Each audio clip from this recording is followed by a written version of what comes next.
Mr. President, seated before you are the trustees, faculty, alumni, candidates for degrees, and honored guests of the university assembled for the annual commencement in Columbia's 265th academic year.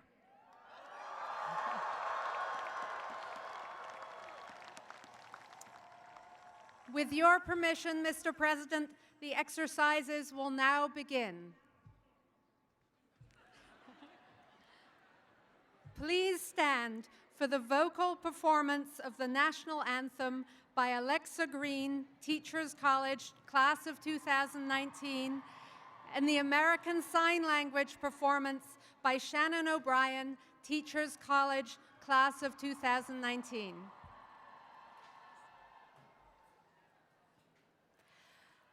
Oh, say, can you see by the dawn's early light what so proudly we hailed at the twilight's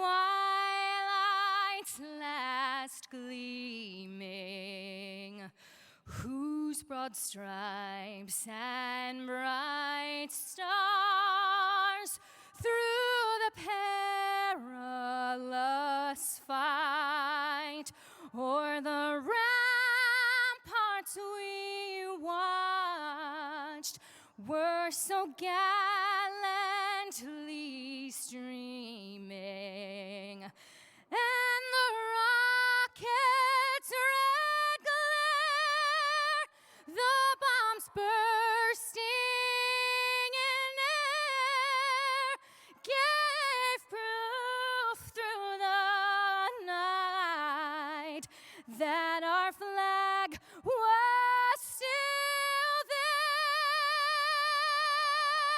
Oh, say, does that star-spangled banner yet wave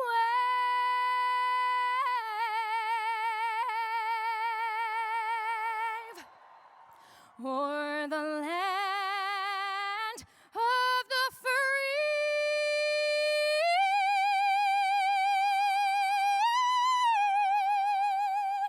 and the home of the brave?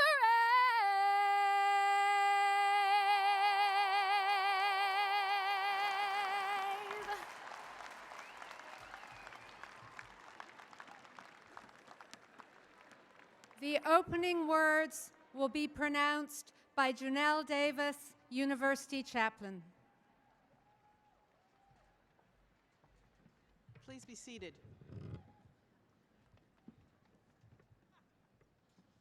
Congratulations, 2019 graduates. Your Columbia University degree will identify you around the world as one of the best educated individuals on this planet.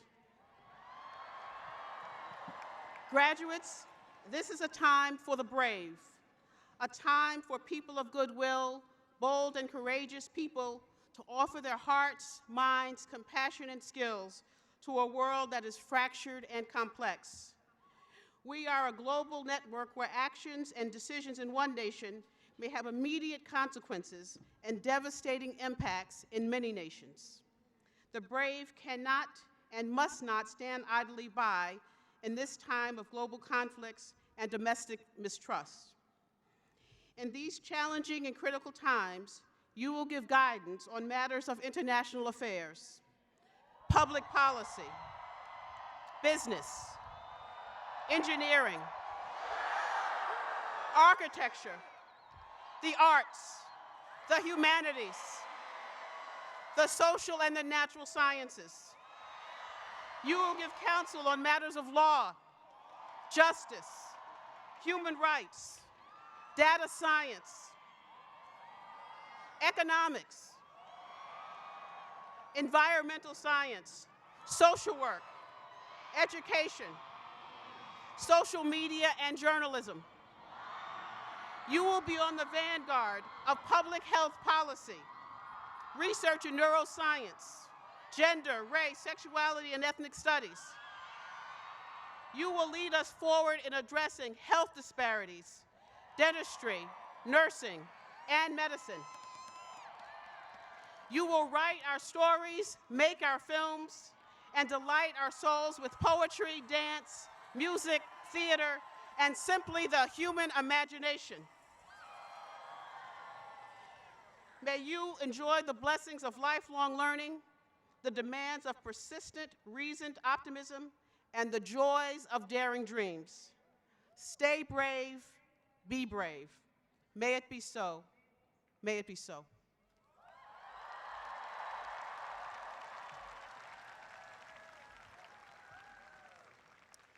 Ladies and gentlemen, the President of the University, Lee C. Bollinger.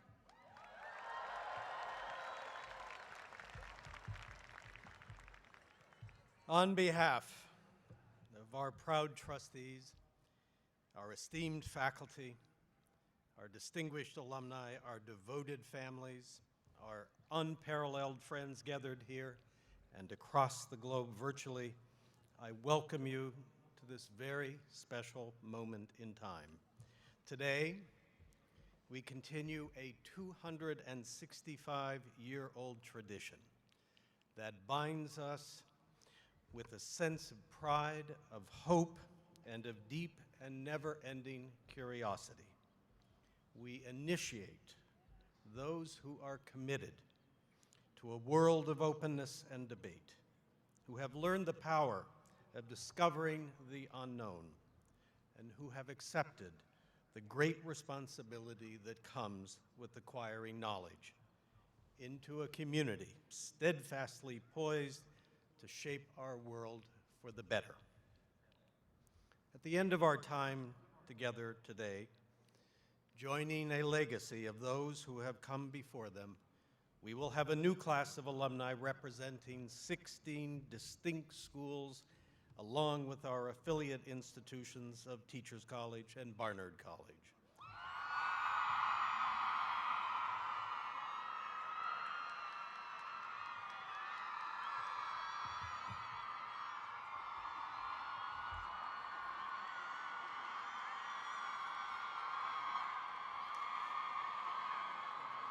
The potential for trouble is palpable. And as we explore the profound meaning of this moment, there is one special part of our community that deserves unique recognition. Graduates, as much as we, your faculty, feel deep, deep affection for you, nothing can compare to the pure, unqualified adoration of your parents and families, though you will never, never be able to express fully the infinite gratitude I know you feel. Please take this opportunity to thank them.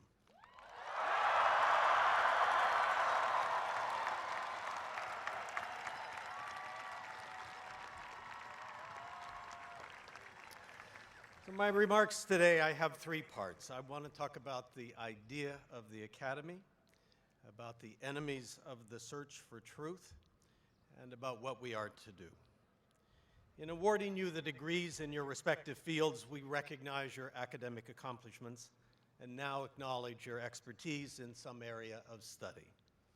But you are now also an expert in higher education in America, simply by virtue of your presence and deep engagement with this little world over the past several years. This means two things. First, whether you are happy or sad about leaving us behind, whether you will return for yet another round of being a student, or you are intent on rejoining us at some point in a professorial capacity and becoming a permanent member of this community, I can assure you that this is true. What you have just experienced will stay with you for the rest of your lives, and in all likelihood, it will take on greater and greater meaning with the passage of time. The second point is that I want to ask you this morning to take stock of what is now your deep and experiential knowledge about the nature and roles of universities like Columbia, and with that knowledge to reflect on the state of modern societies and the threats that we are now facing to the deepest values that undergird these institutions, to reflect on what is at stake in our own country and for the people of the world. We need to raise our voices at a time such as this. The idea of the academy as something separate and discrete, removed from ordinary daily life, is as old as human civilization. The desire to step back from the fray, to grasp what is happening at this moment in history, to find a meaning to it all, and to figure out what is a good life is forever with us. Who hasn't at one point or another wanted to emulate Michel de Montaigne? If only we could retire from public life, take up residence in a tower on a beautiful estate, and write essays connecting the wisdom of the ancients with contemporary human existence, and in that self-reflective pose discover our true purpose and meaning, this is a secret dream we all harbor. As always, Shakespeare was familiar with this dream, and he used it to give us many notable characters whose pursuit of this ideal often ended in trouble. There's Prospero on The Tempest.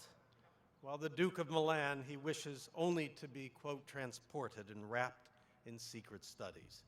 And he feels that his library was dukedom large enough. This, however, creates the opportunity for his evil brother to stage a coup, landing Prospero on a remote island where, to be sure, his dark arts mastered in secret studies come in handy, as may yours.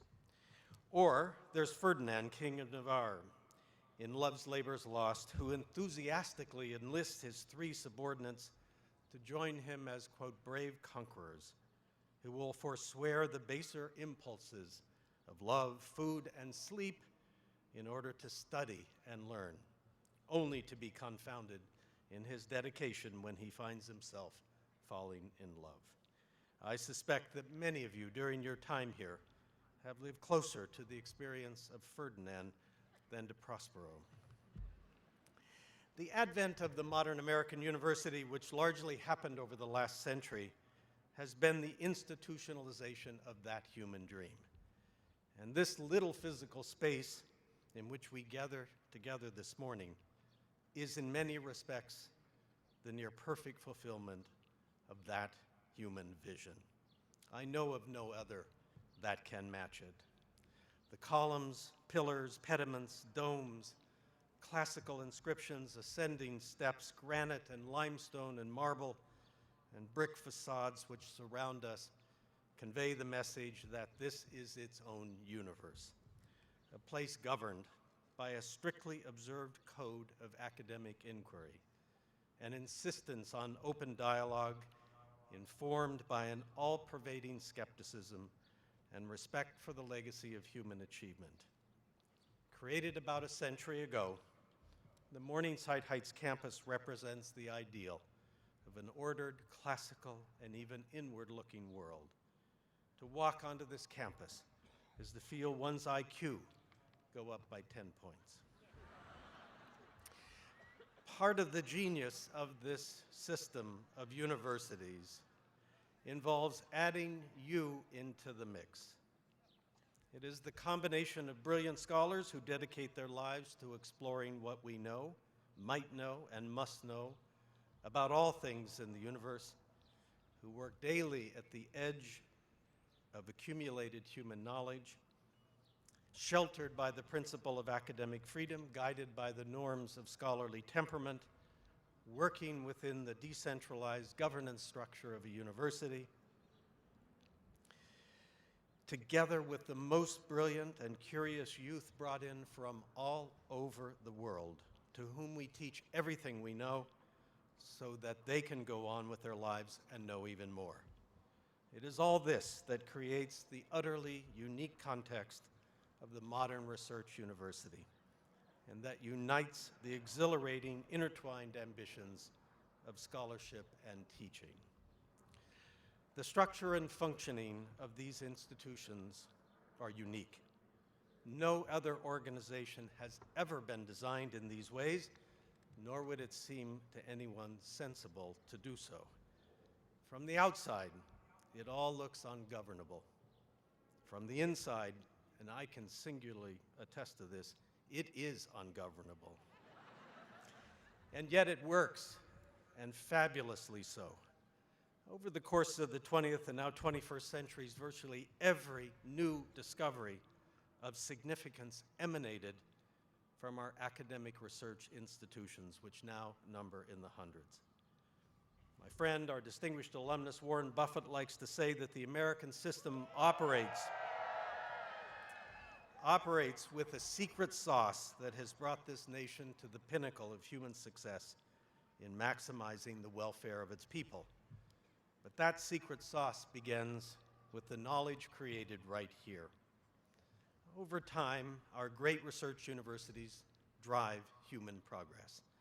They lay the foundation of life as it can be. More than capitalism, more than government policy. In life, personal and social, ideas are everything, or almost everything. And universities are all about ideas. So it works. That is, it works provided certain conditions outside the academy are maintained. Universities are not invulnerable to the actions beyond their borders, and they depend for their vitality on the societal respect for and commitment to what we do. Now the enemies of the search for truth. What is important to realize is that the ideals that define the academy and guide the activity pursued herein, just like the primary freedoms by which we live in a democratic society, do not come easily. They are, in fact, often counterintuitive. The embrace of freedom necessarily means you must accept a certain degree of uncomfortable disorder and even seeming chaos, and this sometimes unnerves the best of us. There are many wise people who have commented on this fact of life. My favorite is the great Justice Oliver Wendell Holmes, who, in setting forth the first articulation of the modern First Amendment jurisprudence, noted that the choice of openness required for the search for truth runs against human instinct. He bluntly explained how the impulse to persecute those we disagree with is actually, quote, perfectly logical, given the natural wish to believe what we want to believe. But Holmes understood, as we should by now as well, that a tolerant society is necessary for the purposes of seeking the truth, that this is produced through an act of collective commitment to live according to its values, and that this requires constant vigilance and persistent reassertion of those values, yet we often lapse. Unsurprisingly, then, history provides countless illustrations of these ideas colliding with people and governments who felt threatened by the currents of thought of their time and who chose to be hostile to imagination and enamored of their own power and beliefs. At the end of the First World War, Western civilization had lost its way, and the political and economic divisions were unraveling the status quo. Fears of Russia and the spread of communism and socialism, along with growing unrest among labor, gave rise to fear and panic among those who wished to preserve the world as it was. All these forces of instability in turn escalated into repression, censorship, and the scapegoating of marginal populations, of radicals, dissenters, nonconformists, foreigners, and immigrants. The leader of the American Socialist Party and candidate for president, Eugene Debs, was imprisoned for delivering a speech in which he praised draft resistors. Today, a century later, a new threat to our core values has emerged around the world and in this country. The rise of authoritarianism, often in the guise of democratically elected despots, has become the defining feature of modern life. The tactics unfortunately, are age-old and time-tested. There must be an in-group conceived around religious, ethnic, racial, or nationalistic lines, and an out-group, typically foreigners, immigrants, elites, or an opposing party. Passions are stoked, and the assault on truth begins, the necessary predicate for discrediting your opposition and for creating supporters. It usually starts with attacks on the press and journalists.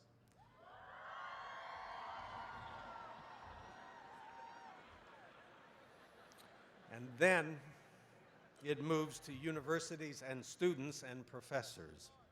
Since truth is the real enemy, and whoever pursues it must be declared the enemy. Evidence of nation after nation making this distressing turn is now all around us. We must be careful not to underestimate the negative consequences to our own values caused by this pervasive foreign censorship and suppression. Given the ever-increasing integration of peoples of the world through the powerful forces of economic activity, communications, and movements across borders, we depend on professors, students, and ideas flowing freely through our community of institutions. We may, therefore, sometimes look at these acts of intolerance abroad as matters of mere foreign consequence, but they almost always have much more direct and immediate consequences for our own values.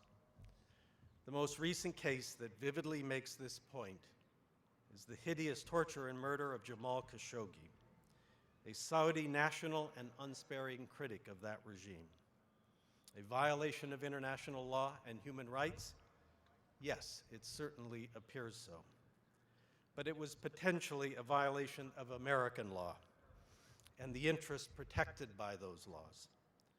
For Khashoggi was a columnist with the Washington Post and a legal resident of the United States, with 2 children of his 4 who are US citizens.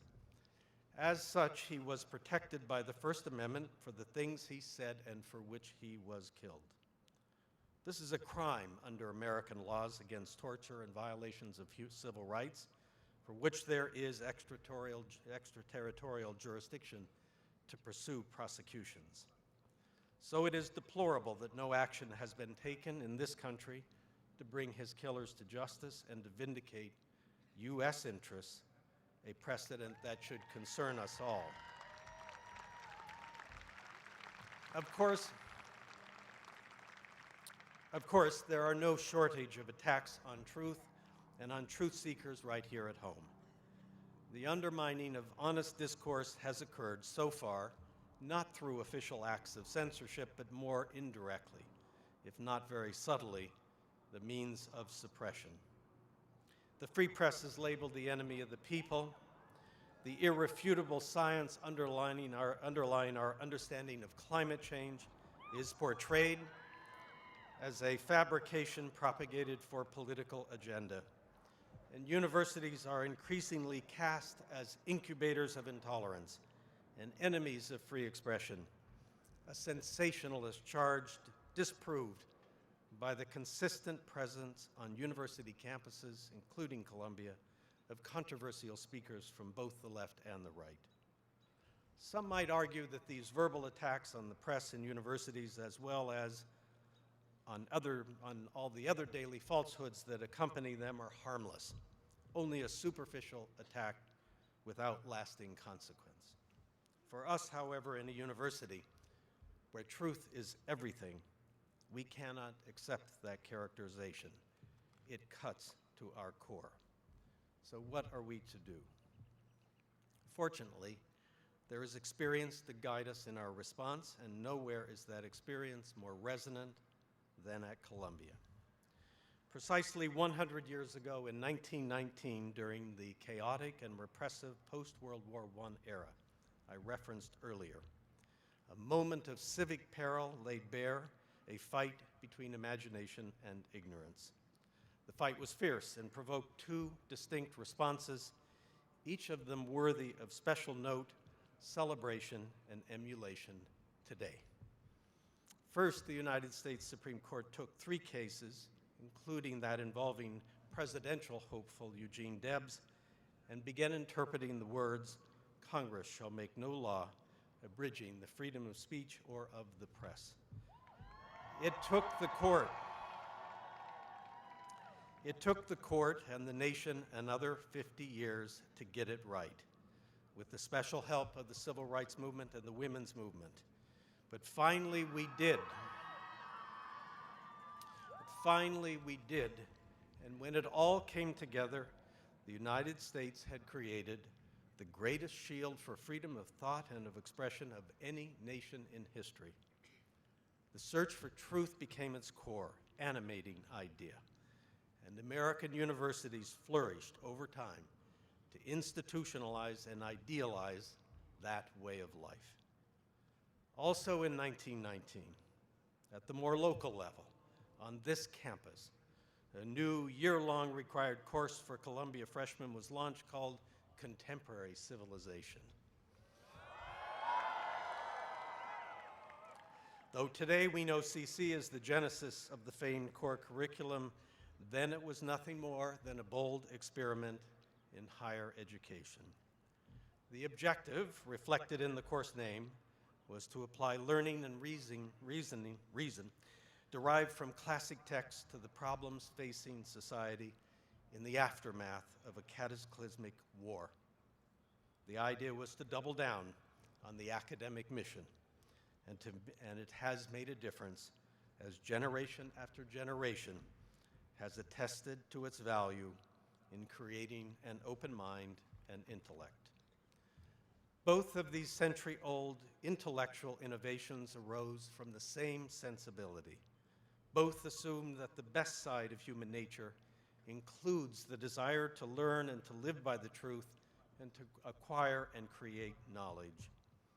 And while our natural negative instincts, activated by our fears, greed, and lust for power, sometimes divert us from that quest, a life worth living will only follow from a determined effort to engage with ideas at the most profound levels, even those ideas we dislike and firmly to be in error. This time, your time, presents a conundrum. This is, above all, a moment when we must reassert our commitment to open inquiry, to reason, and to the sanctity of knowledge and understanding. As was the case a century ago, these pursuits are increasingly out of step with the currents of the broader world, making it all the more essential that we express our devotion to that endeavor. We must not apologize for this, but relish and champion it, and find our own new contributions to this end. Yet at the same time, our world demands that we be more permeable as a university to, more blended with, life beyond the academy. The most striking physical manifestation of Columbia's modern engagement with the larger world will be our new Manhattanville campus, which is intentionally designed to be open and welcoming to the world. Indeed, all of us feel the moral imperative to be working on solutions to global problems that frequently appear to be beyond the grasp of sovereign governments and our own mostly diminished international organizations. Moreover, to spend any time here at Columbia is to be confronted with your sense of duty and purpose, along with your well-earned belief in your ability to make a difference. This push and pull of truth-seeking and meaningful action is a tension endemic to higher education today and to the lives you will live. The twin goals of serving society and the world while protecting our distinctive intellectual outlook is something we have always felt, but its centrality to our enterprise has only intensified over time. Happily, as we confront this dual agenda, there is this heartening and indisputable reality.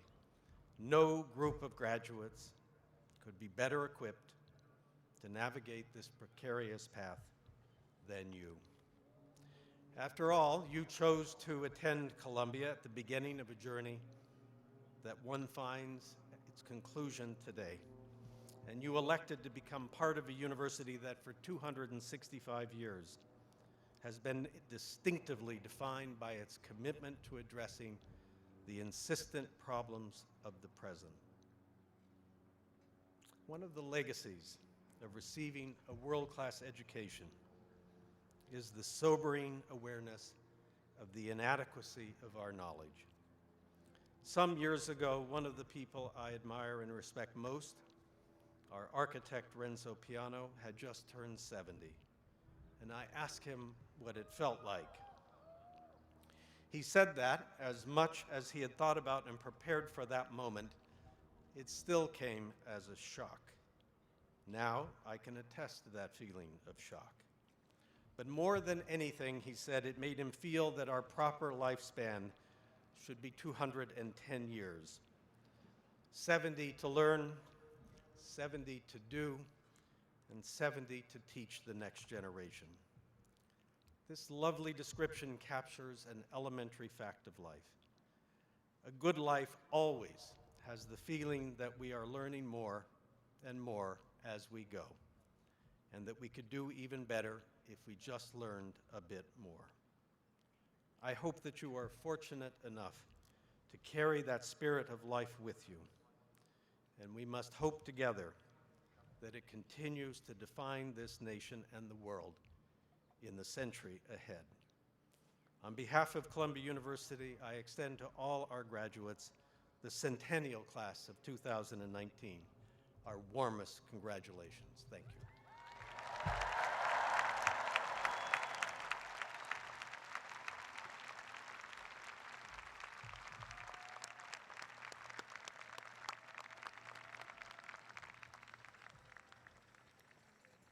The Vice Provost for Faculty Advancement, Dennis Mitchell, will present the candidates for the University Medal for Excellence and candidates for degrees in honoris causa. Please hold your applause until after all citations have been read.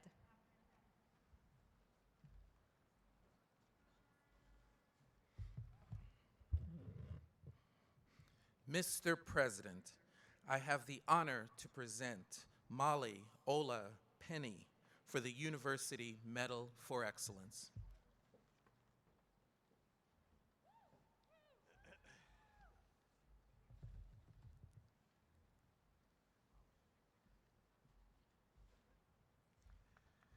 Molly Ola Penny, you are a teacher, an advocate, an entrepreneur, and a source of hope.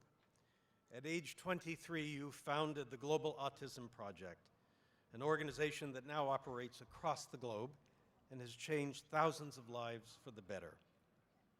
As a student at the School of General Studies,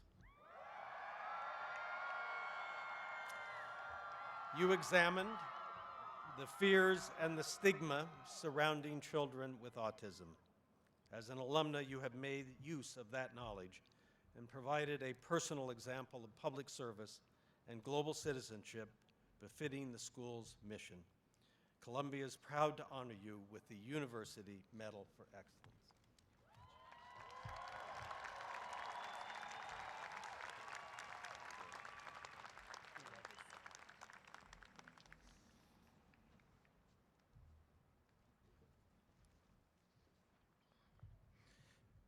Mr. President, I have the honor to present Jamie Kern Lima and Paulo Lima for the University Medal for Excellence.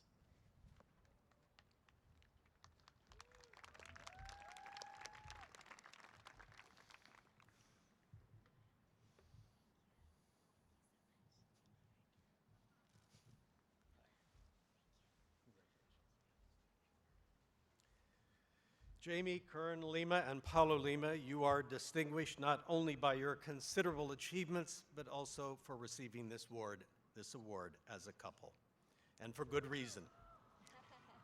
You met at Columbia Business School.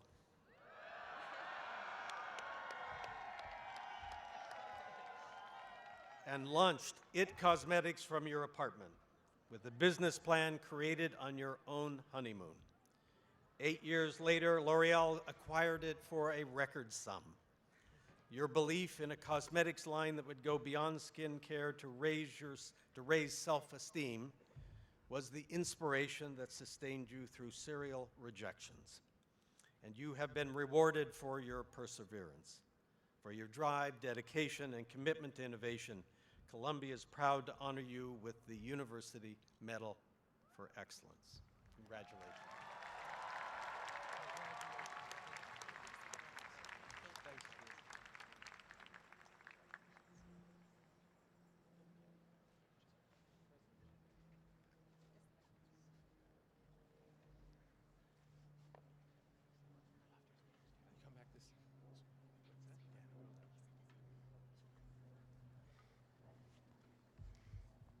Mr. President, I have the honor to acknowledge Douglas A. Chalmers as the recipient of the degree of Doctor of Letters, honoris causa.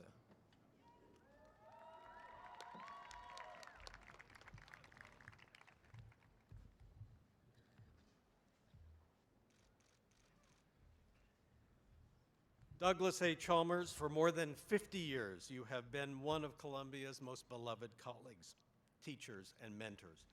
A scholar of politics and social change, you pioneered new ways to think about democratic institutions and understand their impact. You led the Institute of Latin American Studies, the Department of Political Science, and served as the interim dean of the School of International and Public Affairs.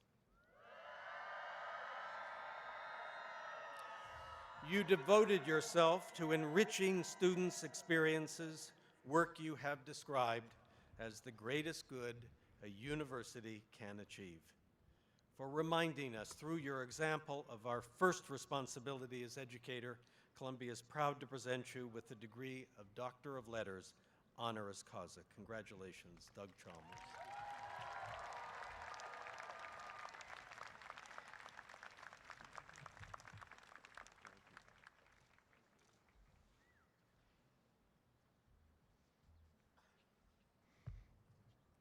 Mr. President, we have the honor to commemorate the late Peter J. On.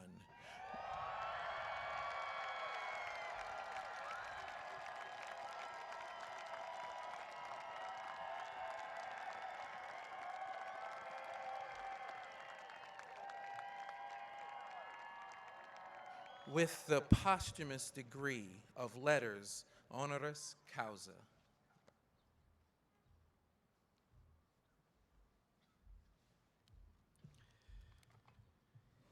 Peter On's life was defined by his desire to lift up those around him, and he was very gifted at doing so. When he became dean of Columbia School of General Studies, he found the place perfectly matched to his many talents. He embraced all that was distinctive about the school and its non-traditional students. He established innovative joint degree programs with overseas universities. He embraced military veterans and helped to bring naval ROTC back to Columbia. Peter reimagined what higher education could be and realized his vision. Yet his greatest legacy is found in the remarkable number of people whose lives he touched. It is with a heavy heart that Columbia honors a cherished leader of the university who left us too soon. For his curious intellect, his open heart, and his unsurpassed belief in his students, we posthumously honor Peter On with the degree of Doctor of Letters, honoris causa. Norman Laura, a family member, will receive this in Peter's honor.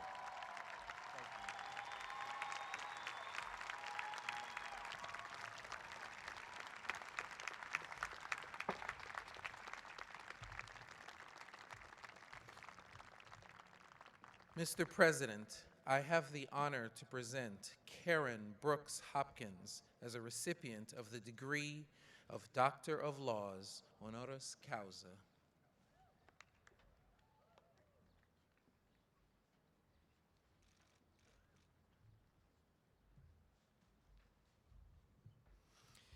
Karen Brooks Hopkins, as president of the Brooklyn Academy of Music, you helped transform a beloved venue for the performing arts into a powerhouse cultural destination.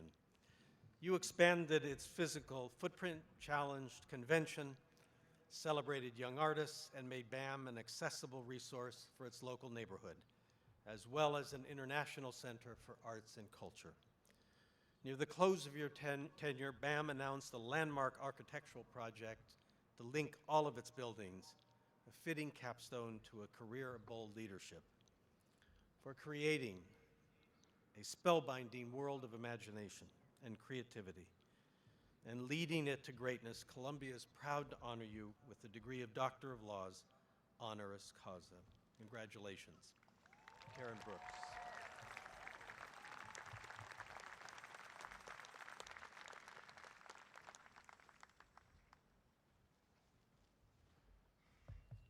Mr. President, I have the honor to present Robert Langer for the degree of Science, honoris causa.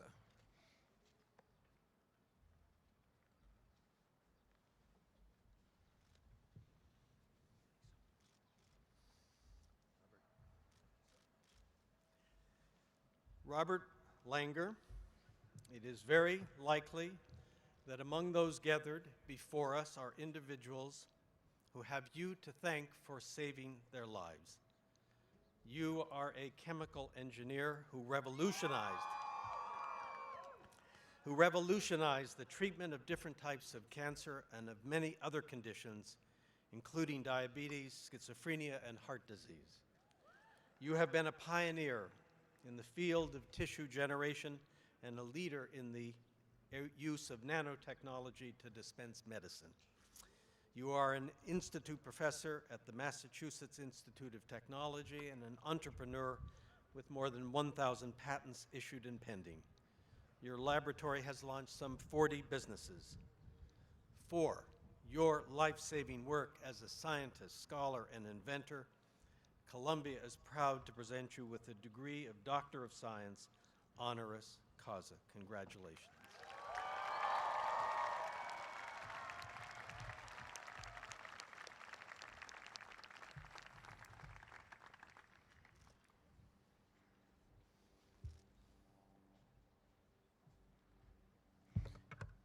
The President of the University will present the awards for excellence in teaching. The professors will stand as their names and school affiliations are announced. Please hold your applause until all recipients have been recognized. With deepest admiration, we recognize these professors, selected by the campus community for this honor, for their sustained excellence in teaching and their remarkable dedication to the intellectual development of their students. Marcel Aguirres, Associate Professor of Astronomy, Graduate School of Arts and Sciences. Alexandra Carter, Clinical Professor of Law, Columbia Law School. Tal G. Malkin, Associate Professor of Computer Science, the Fu Foundation School of Engineering and Applied Science. Leah Meisterlin, Assistant Professor of Architecture, Planning and Preservation at the Graduate School of Architecture, Planning and Preservation. Teresa Sharp, Lecturer in the Discipline of Sociology of the Graduate School of Arts and Sciences. Congratulations to you all.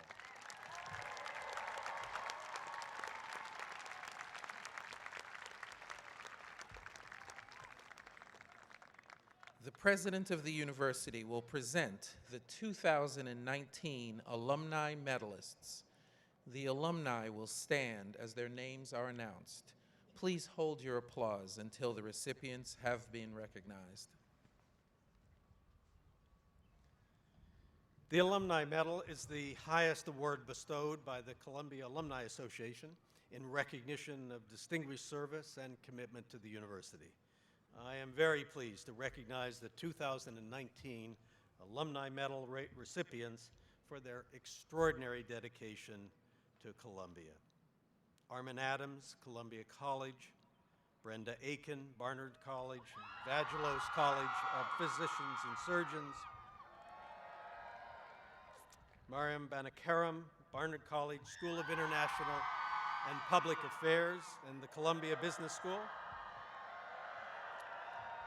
Don Boyd, School of Nursing, and Leslie Geddes-Brodsky of Columbia College. Jolne Caruso Fitzgerald, Barnard College. Rachel K. Hitchcock, School of Professional Studies. Kirsten Frivold Immerheisen, School of International and Public Affairs. Tracy Maitland, Columbia College. Anna B. Rodriguez, School of Engineering and Applied Science. Congratulations to all of you.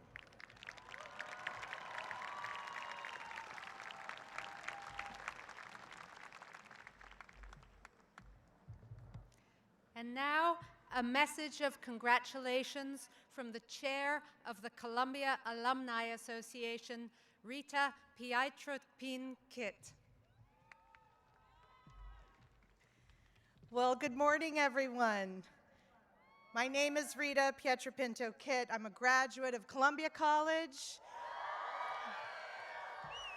and the School of the Arts. I remember being in your seats and all the excitement that I felt, and also some trepidation about what comes next. One thing was sure, I loved my time being a student here at Columbia, and I wasn't quite ready to leave, so I didn't. I immediately got involved with my alumni associations, and now, 26 years later, I have the great honor of standing before you as the first woman chair of the Columbia Alumni Association.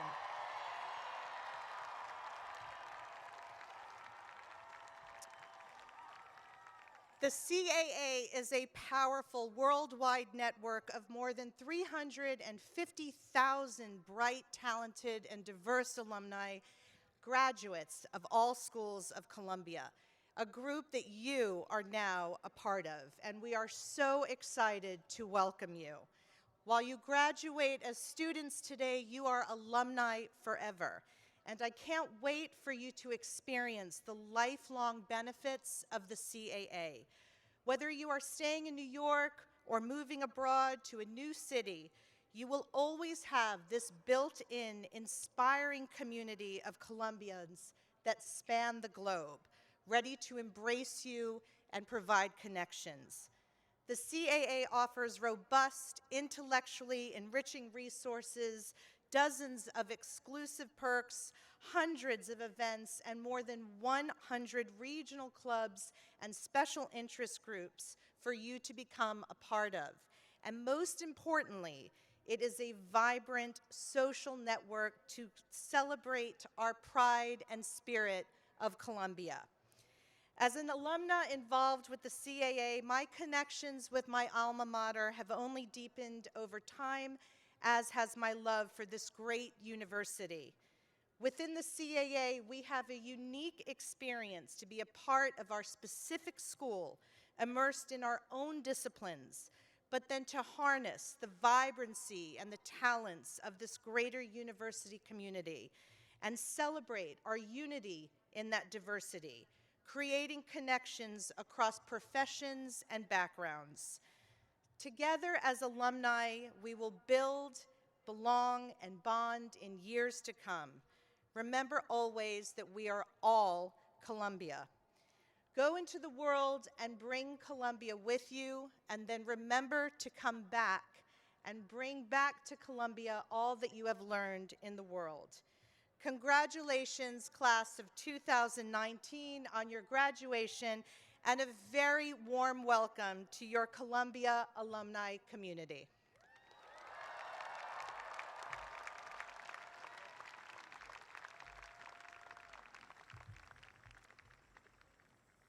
The provost of the university will present the administrative officers of the various divisions of the university, who will, in turn, introduce candidates for the degrees in course in their respective groups.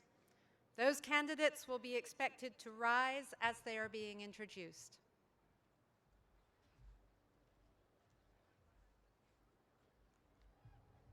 Mr. President, it is my distinct pleasure to present to you James J. Valentini, Dean of Columbia College.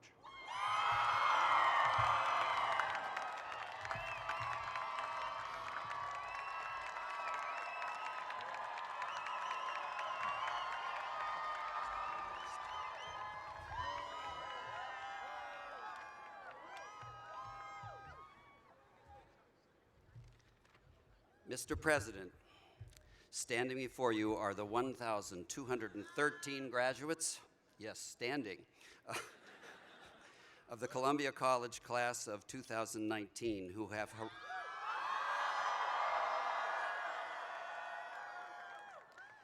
have heroically completed the requirements for the degree of Bachelor of Arts as prescribed by the faculty of Columbia College, the one school that has participated in each and every one of the 265 graduation ceremonies of this university. They have mastered subjects in the arts, humanities, natural sciences, and social sciences, from astronomy to religion, ancient studies to urban studies, economics to philosophy. And they have conquered the core curriculum, their unique intellectual heritage as Columbia College students. Mr. President, they embody the aspirations that you have expressed for the future, and they will not disappoint. They will not retreat into silent studies. They will fully engage with finding solutions to the challenges of contemporary civilization as they have engaged with those ideas in the classroom called Contemporary Civilization, to which you have already referred. I share the unqualified adoration of them that their parents and families have. They have raised my IQ not by 10 points, but by 20 points. And I have learned a great deal from them in this phase of their lives that Mr. Piano describes as devoted to their own learning. I am very grateful to them, and I have already signed all 1,213 diplomas, and I hope that my manual labor will not be for naught.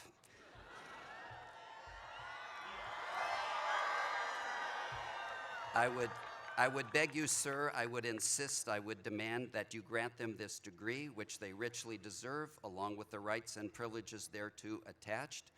But I myself do not have to so beg or insist or demand, sir, for the graduates of Columbia College are the most independent of graduates and can most emphatically do so for themselves, as they will now, sir, by their collective roar as lions most powerful.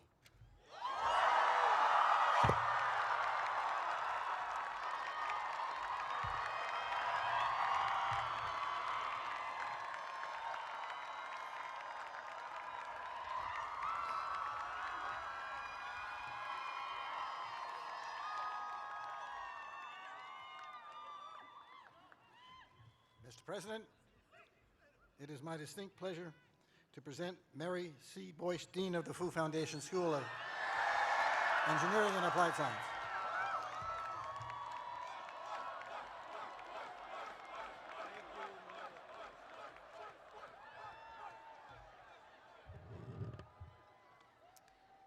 Mr. President, before you stand the creative, entrepreneurial, ambitious, and inspiring candidates of the faculty of the Fu Foundation School of Engineering and Applied Science, the C's class of 2019. These men and women are armed with their Columbia engineering experience to confront the challenges of our world today. They aspire to build a more sustainable, healthy, secure, connected, and creative humanity.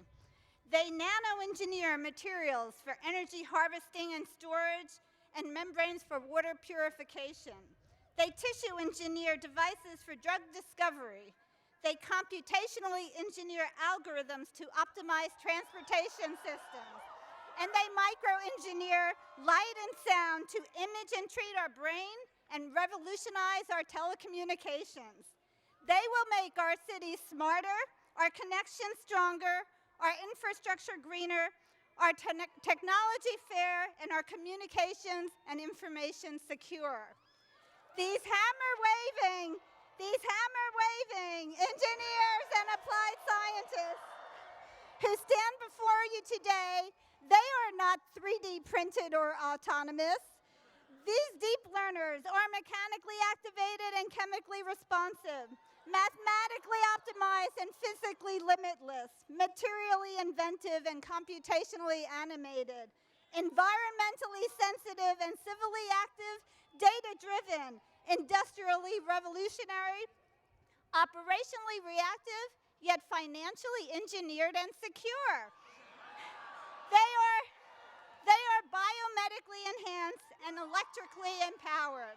So I beg you to confer these degrees of Bachelor of Science, Master of Science, Doctor of Engineering Science, Master of Philosophy, and Doctor of Philosophy to the Seize Class of 2019. Seize the world.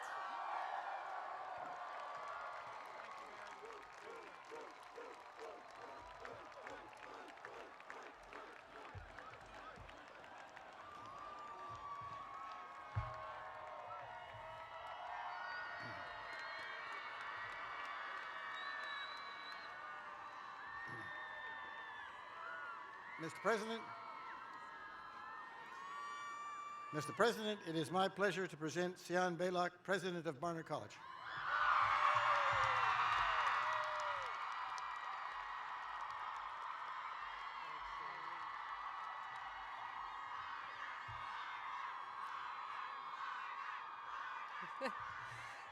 It is my honor and my pleasure to present to you the exceedingly intelligent, highly motivated, incomparably diverse, and endlessly conscientious and caring Barnard class of 2019. The students you see before you in this sea of Barnard blue have met the challenges of college life and prevailed. They have excelled in their fields of study, won scholarships and awards, have been activists and mentors. They have created and performed, taken on research across the arts and sciences, internships, and enhanced the conversation. They will go on to many different careers and choose different lives, but I can assure you that they are prepared for whatever lies ahead. Mr. President, I can think of no more important time for our Barnard graduates to go out and change the world. These students have completed the requirements prescribed by the faculty of Barnard College for the Bachelor of Arts degree. I ask that you please grant them this degree, this diploma, and this sword, along with the rights, responsibilities, and privileges thereto attached.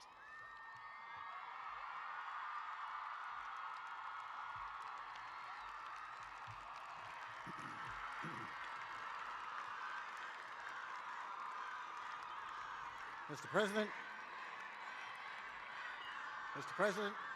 it is my pleasure, it is my distinct pleasure to present Lisa Rosen-Metz, Dean of the School of General Studies.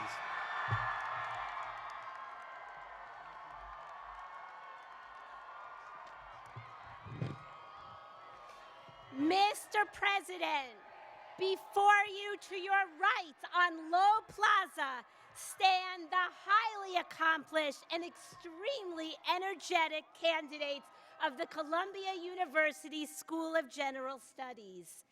These candidates hail from over 54 countries.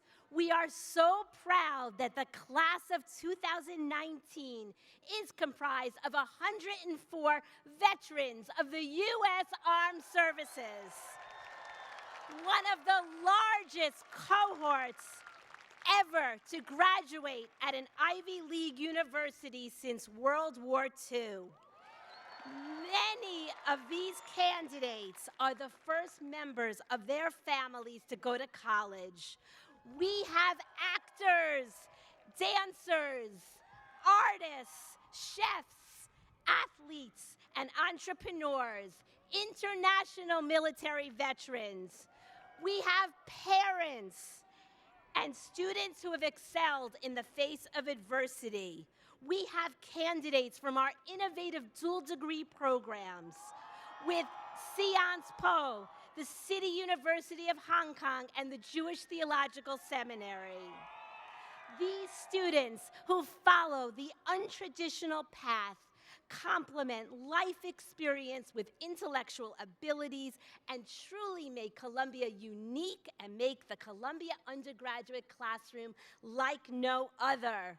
Mr. President, these candidates have completed the requirements as prescribed by their faculty for the degree of Bachelor of Arts. As the first alumna dean of this extraordinary school, and the dean that so proudly succeeds Peter J. On, I beg you, sir, to grant this degree along with the rights and privileges thereto attached.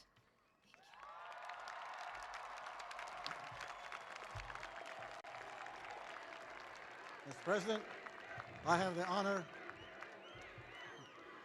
honor to present Jason Wingard, Dean of the School of Professional Studies. Hi, Jason. Hello. Thank you.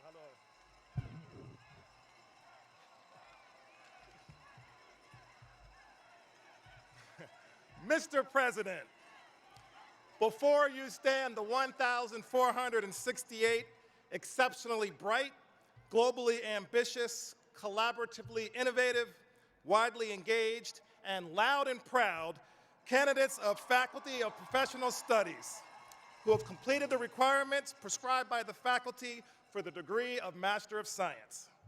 These candidates are earning degrees across 12 disciplines that employers of today and tomorrow are seeking. The class includes future innovators just beginning their professional journeys, senior managers pivoting to new and emerging fields of practice, and industry executives advancing to the C-suite. These candidates have an unquenchable thirst for continuous applied learning, an undeniable quest to be leaders and agents of change in their respective fields, and an uncommon readiness profile for the market demands of tomorrow. Each upholds the tradition of highest order excellence, proudly representing Columbia University.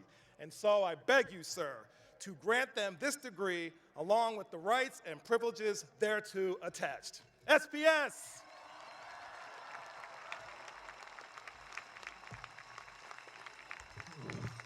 Mr. President, it is my pleasure to introduce Carol Becker, Dean of the School of the Arts.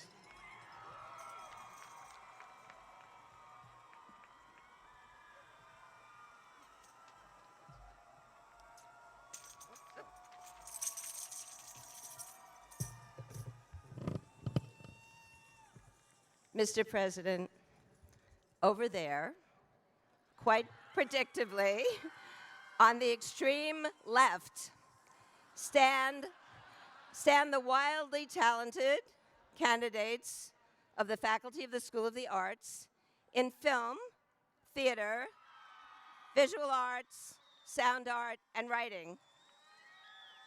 They have come to us from most parts of the United States, as well as 30 other countries. They are so indisputably hip, savvy, ridiculously creative, and most of all, resourceful. They've already won many awards, presented, screened, displayed, performed, produced, and published their work in esteemed venues throughout the world. We are always extreme.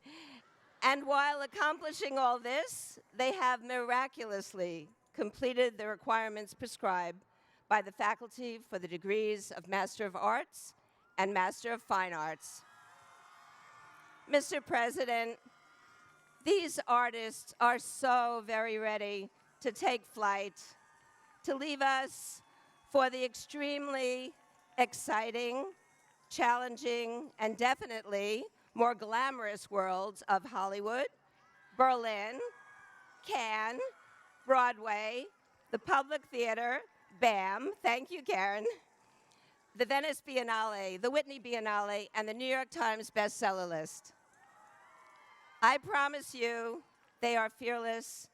They will take on the problems of the world in uniquely powerful and heartfelt ways, and in so doing, they will make Columbia very proud. Truly, has there ever been a time when art and culture and all the inventiveness that the imagination can convey have been more needed than now? So, Mr. President, I beseech you, you really have to let them go. Thank you.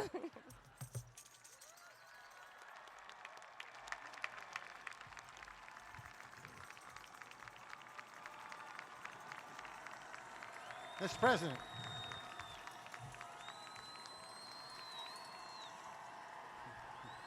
Mr. President, it is my distinct honor to present to you Merritt E. Jano, Dean of the School of International and Public Affairs.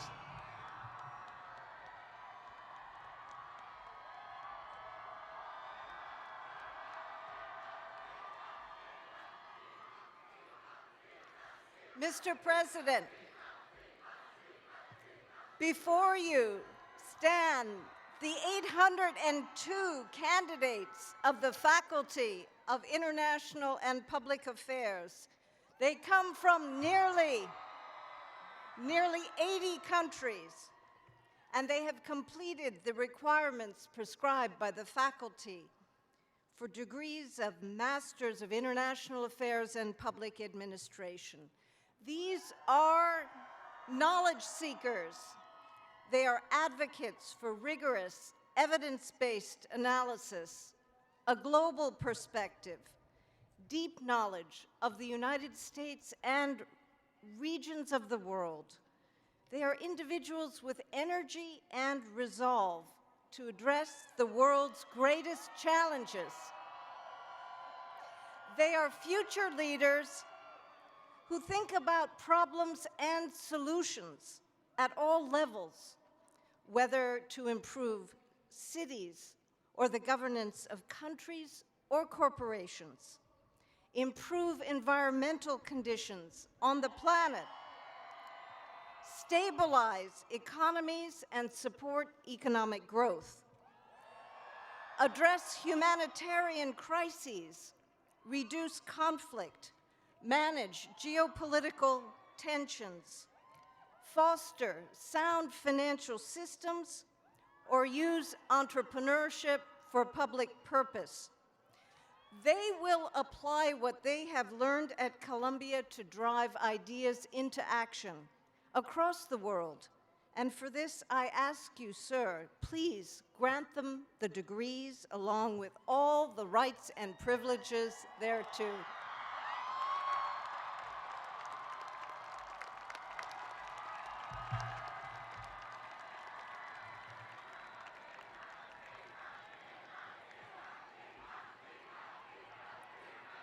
Mr. President, it is my great pleasure to present Erwin Garfinkel, the terrific interim dean of the School of Social Work.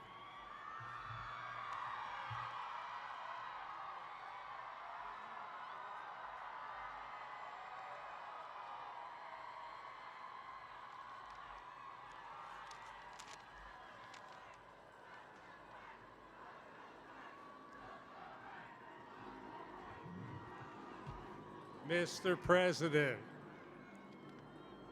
on the 121st anniversary of the School of Social Work, it is my honor to present the graduates, the class of 2019, 557 strong. They have worked tirelessly in the classroom, in the lab. They have forged and fought for justice in the halls of power. They have served side by side with people in need from every walk of life. They are advocates and activists, counselors and scientists, entrepreneurs and public servants. They are first responders and community leaders. They are instruments and architects of justice. They are the newest graduates of the oldest school of social work in the country. These estimable students have completed the requirements prescribed by the faculty of the School of Social Work. I beseech you, sir, to grant them their degrees and the rights and privileges thereto attached.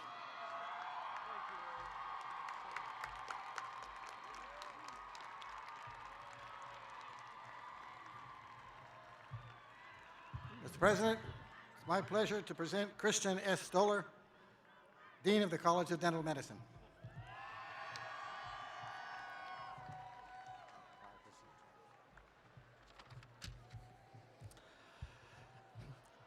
Mr. President, I present to you 79 Doctor of Dental Surgery and 18 Master of Science candidates. These candidates received their biomedical knowledge base from the distinguished faculty of the Vagelos College of Physicians and Surgeons, together with the medical students, which sets them apart from their peers in the nation. Based on their surgical training, they can handle the upper jaw, the lower jaw, are competent to cut and drill on teeth, gums, bones, muscles, joints, and tongue and cheek. They can take care of infants, children, adolescents, adults, and the elderly, and especially those with special needs. They can operate painlessly. And Mr. President, just between you and me, they also know how to inflict pain. Mr. President, the faculty tells me that they have become restless and need to be released into the wild. In agreement with the recommendation of the faculty of the Distinguished College of Dental Medicine, I request, or better, I urge you, Mr. President, to confer upon these gifted men and women the degree Doctor of Dental Surgery and Master of Science in recognition of their completion of all requirements.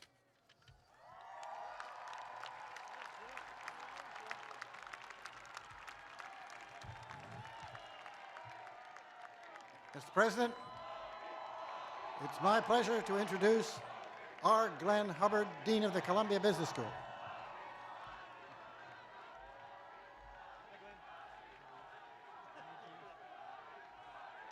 Mr.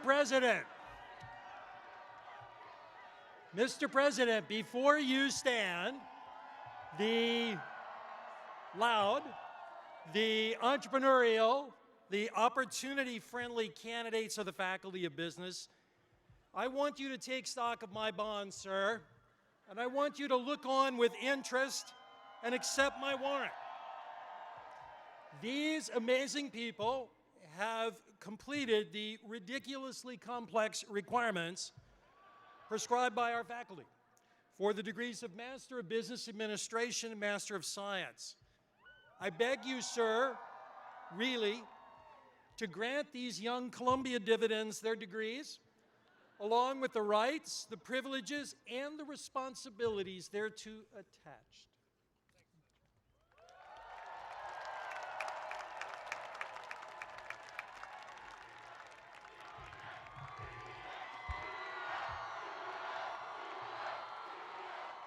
Mr. President,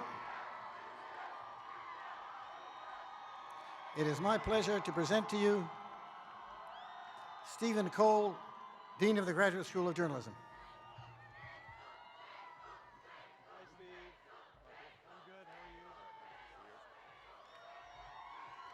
Mr. President, you spoke earlier and with great eloquence about the enemies to the search for truth. But I'm pleased to offer a powerful antidote, the Graduate School of Journalism's class of 2019. They have spent a hard, harrowing year studying investigative reporting, narrative writing, internalizing the highest values of their profession: independence, fairness, persistence.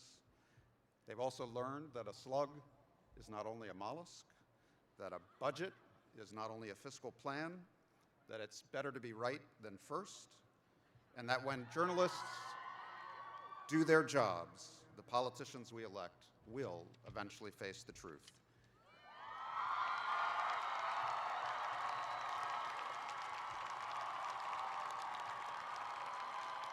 And so, Mr. President, in light of their great reliability, I request that you grant these candidates the master's and doctoral degrees they have earned, along with the rights and privileges thereto attached.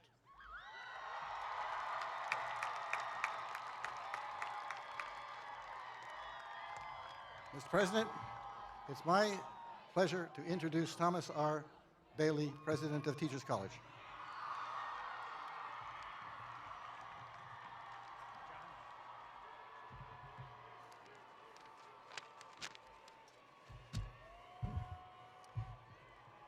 Mr. President, before you stand the bright, talented, passionate candidates of the faculty of Teachers College who have completed the requirements prescribed by the faculty for the degrees of Master of Arts, Master of Education, Master of Science, and Master of Education.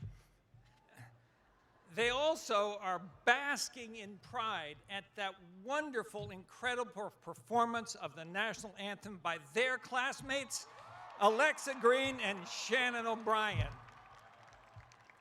Now, more than ever, we need educators, psychologists, health professionals who will be agents of change in this complex and increasingly challenging world where we still have so far to go to achieve educational equity. I am confident that they are ready to confront the challenges of the future and excel in the face of adversity. I beg you, sir, to grant these degrees along with the rights and privileges thereto attached.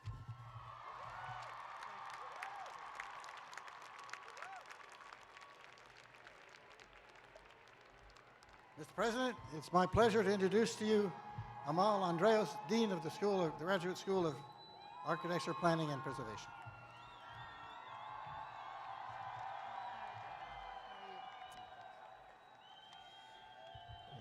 Mr. President, to your left stand the candidates of the Faculty of Architecture, Planning, and Preservation, class of 2019.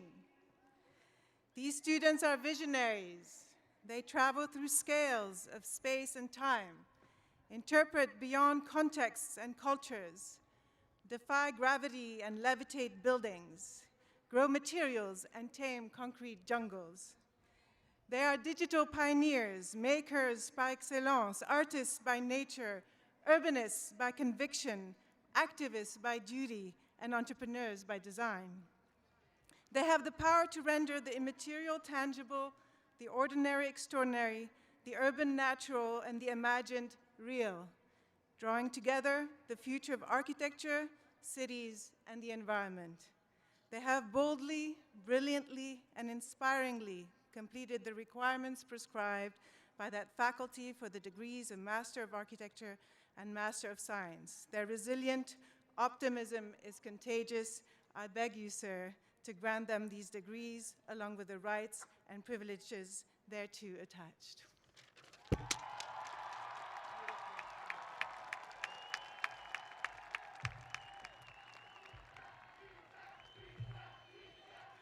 Mr. President, it's my pleasure to present to you Jillian Lester, Dean of the Columbia Law School.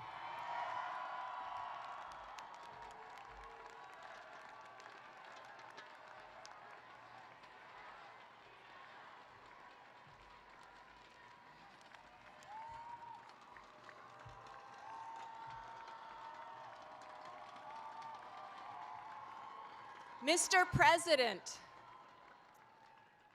of House Bollinger, second of his name, son of Lee and Patricia, protector of the Morningside Heights realm, Grand Maester of the Columbia Citadel. I am Jillian of House Lester, Dean of the Law School, first of her name, protector of the jurisprudential realm, regent of Jerome Green Hall, breaker of chains, and mother of lions.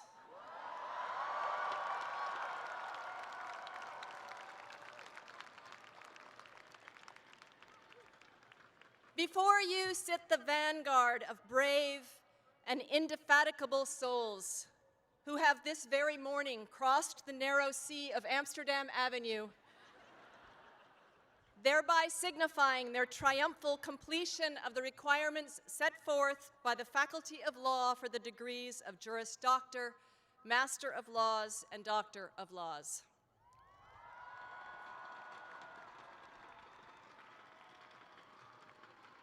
They have mastered complex legal concepts. They can deploy statutes and precedents with ease and confidence. They have, more than that, demonstrated a commitment to justice, to fairness, to honor, to the rule of law, and yes, Mr. President, to truth, in the United States and across the 7 continents.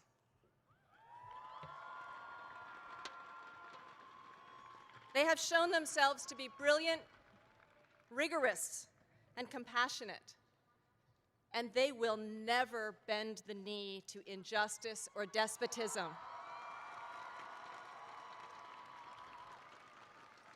I proclaim to all who bear witness that they have proven themselves worthy of assuming the responsibilities of the profession. But, Mr. President, all good things come to an end, and their time here is done. I therefore humbly ask thee, indeed I beseech thee, to grant them their justly earned bounty of these degrees along with the rights and privileges thereto attached.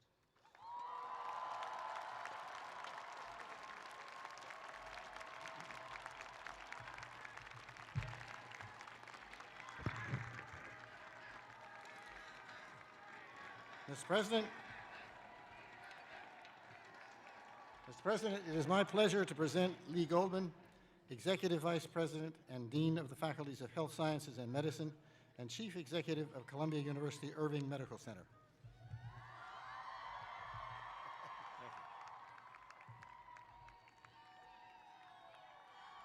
Mr. President,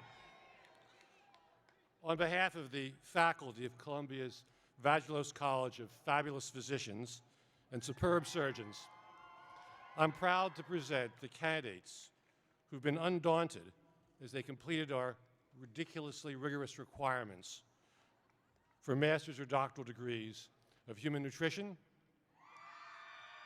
occupational therapy, physical therapy, science, and medicine. The curriculum for these students is an interesting combination of real science, real facts, and humanity and professionalism.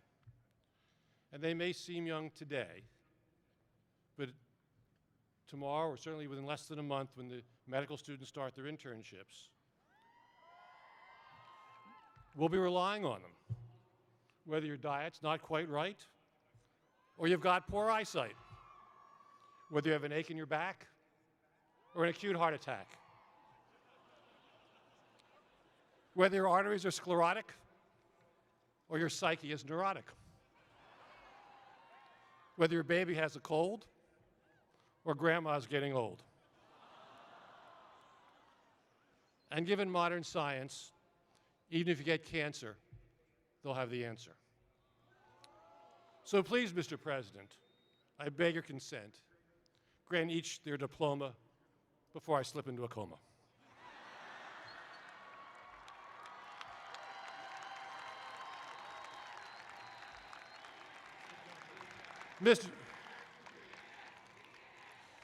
Mr. President, as you know, 252 years ago, Columbia was the first university in America to grant the MD degree. As has been our custom for those many years, I also request that those who have just been granted the MD degree remain standing while I administer to them the Hippocratic Oath in front of this distinguished audience.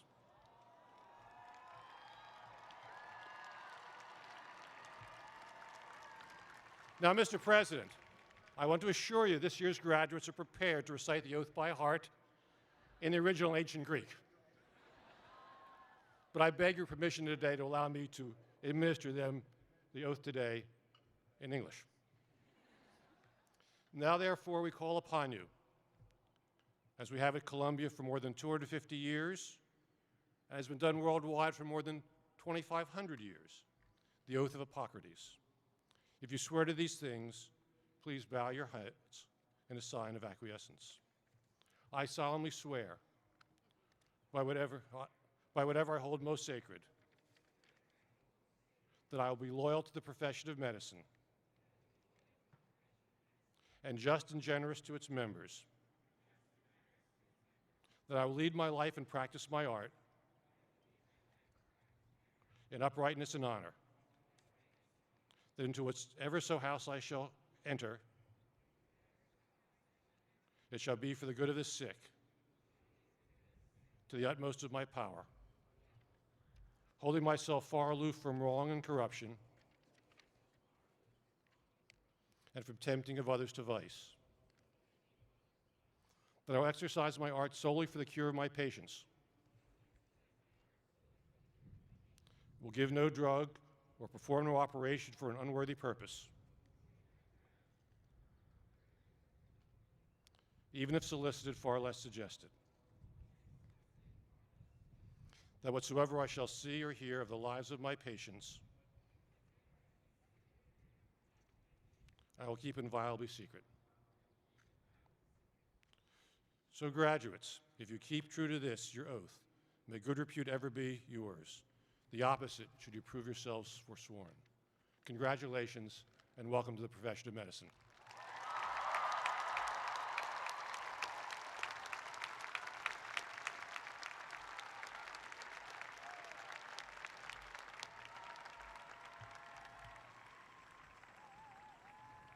Mr. President, I have the pleasure to present Lorraine Fraser, Dean of the School of Nursing.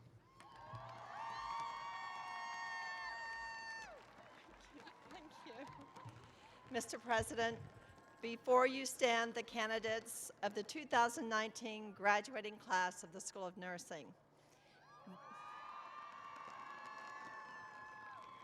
These women and men are prepared to be the next generation of nurse scientists, educators, policymakers, and clinicians in all the specialties that touch patients across the lifespan from all around the life, from all walks of life. As nurses, we are prepared to be patient, family, and community-centered, advocates for patients and vulnerable populations, proponents of sound healthcare policy, firmly committed to delivering the best possible care for all. These graduates are the nurses who will safeguard the public's health and uphold the principles of health equity, access to care, and social justice.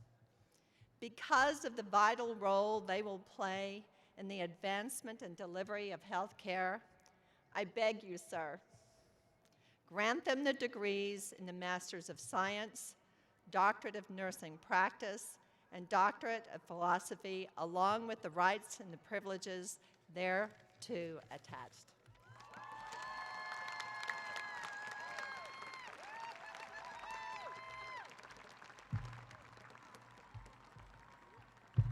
Mr.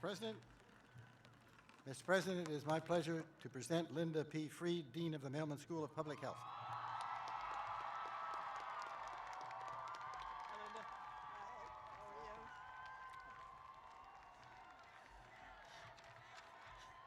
Mr. President, before you, and already far out in the field, stand the 699 candidates of the Mailman School of Public Health class of 2019. They are socially committed, they're stupendously brilliant, they're diverse and united. They know and love their communities, and they're prepared to lead the world. They can align both global and local, and now, as the knowledge that they have that the population and all of us are their patients, they can proceed with the knowledge to use science and truth and their public health expertise to raise the floor and the ceiling of health for everyone. Sir, these candidates, hailing from countries all across the globe, should not be detained from their noble mission, which grows every day from improving health and preventing disease across our longer lives to the solutions to the threats to well-being that confront us, from climate effects on health to refugees, from slums to health policy, from reproductive health and rights to health justice. We need their education, and we need them to lead. They have completed, sir, the requirements prescribed by their faculty for the degrees of Master of Public Health, Master of Health Administration, Master of Science, and Doctor of Public Health. I beseech you, sir, to grant them these degrees along with the rights and responsibilities thereto attached.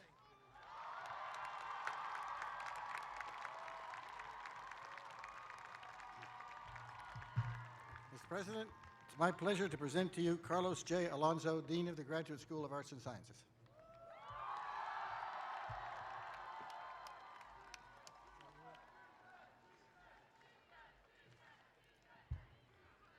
Mr. President, before you stand the candidates of the faculty of the Graduate School of Arts and Sciences who have completed the requirements prescribed by that faculty for the degrees of Master of Arts, Master of Philosophy, Doctor of Philosophy, and Doctor of Musical Arts. They have toiled for many years so that they may receive from you the degrees you will bestow on them today. To my great chagrin, I have heard these candidates being called know-it-alls. To mere mortals, our candidates may seem like know-it-alls, but sir, they actually do know it all. The analytical skills they have developed at this great institution are astonishing, and they eagerly apply them to the most important subjects, including those outside their chosen discipline. They knew ahead of time the surprising results of the 2016 elections, but like Cassandra, no one would believe them. They know when Beyoncé will release her next surprise album. They knew that Don Draper would return to his ad agency from the hippie retreat to teach the world to sing about Coca-Cola. And they totally knew before last Sunday that Daenerys Targaryen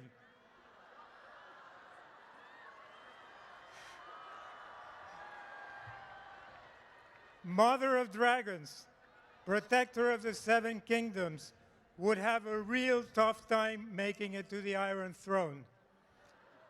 And yet, they soldier on, suffering stoically the burden of always being the smartest person in the room, no matter the room. Sir, if you ever want to achieve the impossible, square the circle, devise a perpetual motion machine, or step into the same river twice, these are the experts you should consult. But it is also my decanal duty to elicit your sympathy for them because of what they have endured.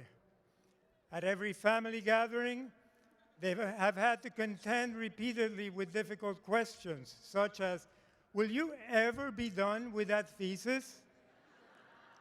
Or, what are you going to do with a degree in that? And they have also been reminded by their relatives, and on more than one occasion, that their cousin Ricky is a real doctor and that he finished in just 4 years. Be that as it may, sir, they are now done. And today they have their final vindication for they will receive from you the supreme degrees that the academic world has to offer. And we are so very proud of them. I beseech you, Mr. President, to give them and their families occasion to rejoice by granting them these degrees, along with the rights and privileges thereto attached.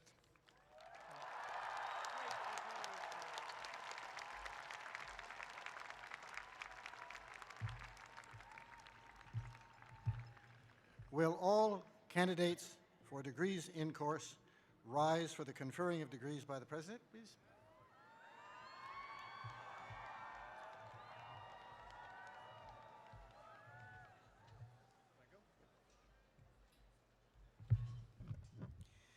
The appropriate academic authorities have determined and have so reported to me those students who have satisfactorily completed the course of study prescribed by the faculty under which they have each been enrolled as a candidate for a university degree. In accordance with the authority vested in me as president of the university, I now admit each of you to the degree for which you have qualified, in token whereof you will subsequently receive your diploma. Congratulations, class of 2019.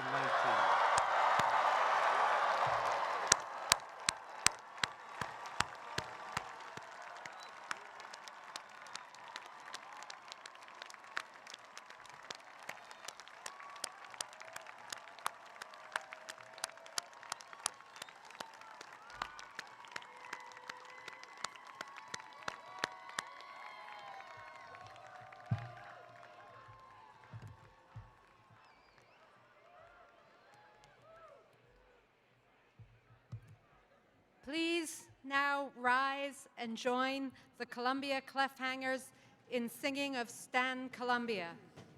Please remain standing for closing words by University Chaplain Janelle Davis.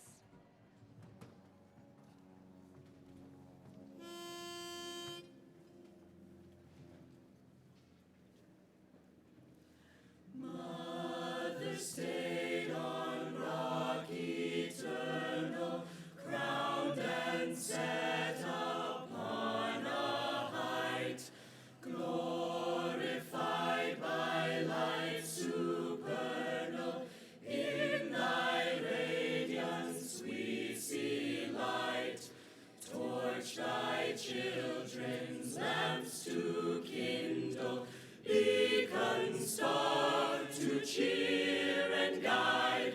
Stand Columbia, alma mater, through the storms of time abide.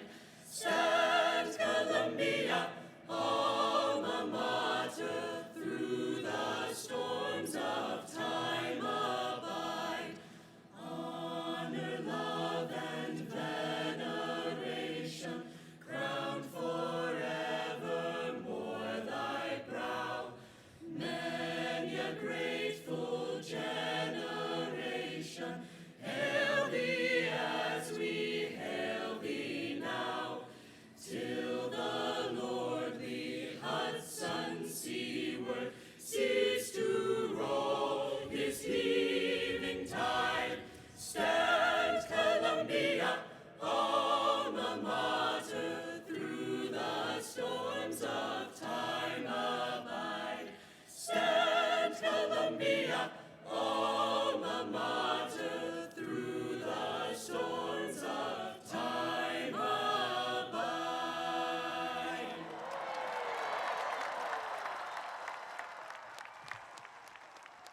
Return to Columbia often to challenge your mind and to refresh your spirit.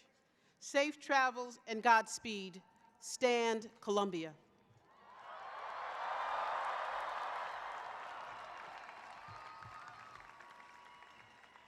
Until the academic procession has returned to Lowe Memorial Library, guests of the university and the graduates are requested to remain in their place.